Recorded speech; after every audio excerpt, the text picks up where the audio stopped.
broadcast tracts and leaflets and books containing the message for this very time. That is very important. We have to take note that these things being in the mind of God, it is being planned by God. The mandate, the mission, the foundation, it is being, God Himself is the example. And not just everybody or others. People are the example. So very important is when you publish, you also circulate. So write it on scroll. So the vision of Ellen White, when we have the theme of the publishing ministry, keeping the vision alive. That is remembering how God to Ellen White. Now, we have to remember that the publishing ministry, we have the mission. Now the mission, we have the two things here. One is evangelism, and the other one is nurture. And that is why, when we understand publishing ministry, nurture and evangelism is a husband and wife. It is related very closely. One cannot go without the other. So, evangelism and nurture. What is evangelism, by the way? Nangira ka kita programa, nga bisag matuga, nagwali ka. How did it? Samtang natuga, the governor, the mayor, are still reading because they could not sleep. Because they want to win the next election. They are troubled, and that they are opening pages, the pages of the book. Okay? Bisa pamatay ko ta. Pero, nagpayusali ka po ka. Okay? Asa ba kung nakita niya na? Di harap din is publishing ministry. So, the evangelist, that is the man. How? Manuscript 126, 1902. At the very start of the publishing work, the prophet said, the church members were to sell or give away. Those are the two things. How it is being accomplished. Then two things. One is selling, the other one is sharing. That is the way how the publishing ministry evangelize and share the message and tell the world about Jesus. So that is by selling and sharing. Now, by selling, it is the work of the literature evangelist. And I know most of you are literature evangelists here. More than 50% I know. Just this morning, when you raise your hands, I know that in this audience, we have so many literature evangelists. And that this is the work of the literature evangelist. Selling. Now, the other one is sharing, that is the work of the church members. And nobody can escape when it comes to sharing. Everybody, when you accept Christ as your personal Savior, and when you accept that you are a believer, and Seventh-day Adventist member, then you are part of this sharing. Therefore, you are a literature missionary.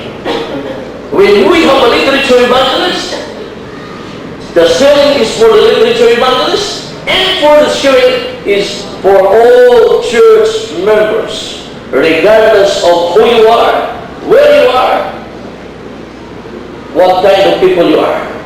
How can these things be accomplished? How this mission? Yes, that is, we know the roof there in the three pillars. That is the resources. And we know that these things will be only accomplished through the local church and through local church members. This is not the plan of God. It is outlined in the spirit of prophecy. Read General 17, 18, 19, it says that everyone said that God wants the entire church. Get involved. Are you saying amen? Amen. Pagka may naman amin di, mas gulo mo akin siguro. Ellen White said, it is given, the message given to God, to Ellen White, and then to us. must the entire church get involved in making plans to reach all classes of people with the gospel message. And very simple. It's true that if you come to the door and then if you knock and then the people open the door, then you mention it, I will give you Bible study now. They will not receive you. But when you share a book, they will joyfully accept it. Okay? So it is the plan of God. It is not the plan of the Illinois, nor the plan of the pipe. But the church is the truck society in 1869. And we know fact that before the Seventh-day Adventist was organized, we have first institution. What is that institution? The publishing department. Okay?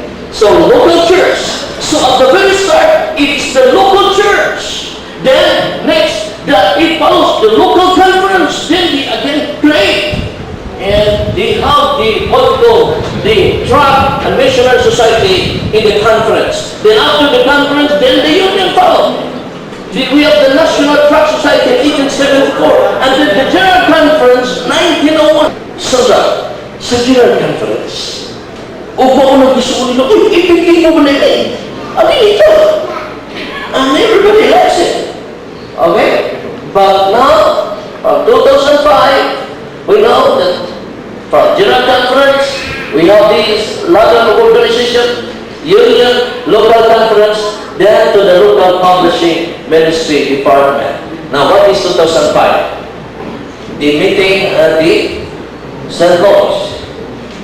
What is the action? To create a publishing coordinator in each local churches. Kita maulap kita. May Sabbath School Department sa union, may Sabbath School Director sa mission, pag-abot sa local church, na ako'y Sabbath School Director. Hinganlit na ng departamento na ako'y counterpart, pero publishing department. Na publishing director sa General Conference, dayon sa union, o sa division, Elder Bermudez, dayon sa union. We have Sir Sales, we have Pastor Olidores, we have Pastor Fernandez. Sa conference, na counterparts, pero pag-abot sa local church. Pila man kabuo na dunay mga publishing coordinator sa ilang mga lokal na iglesia. Isa ito na din. Very good. Tila naghanap ang premium, dapat na yung premium sa rock. Now, hindi pa na nag-create. And it was only in 2005 that the General Conference in session, in meeting, that they acted nga ang tanang mo elect o elect, kanan siya may elect, must be a church board member. Diba? Must be a member of the church board. So, limang ka. At ang unang mo manigyan mo plan mo publishing. O dito, karang kita ganagin o importansya. Because this is one way, a method that God will use in the last days.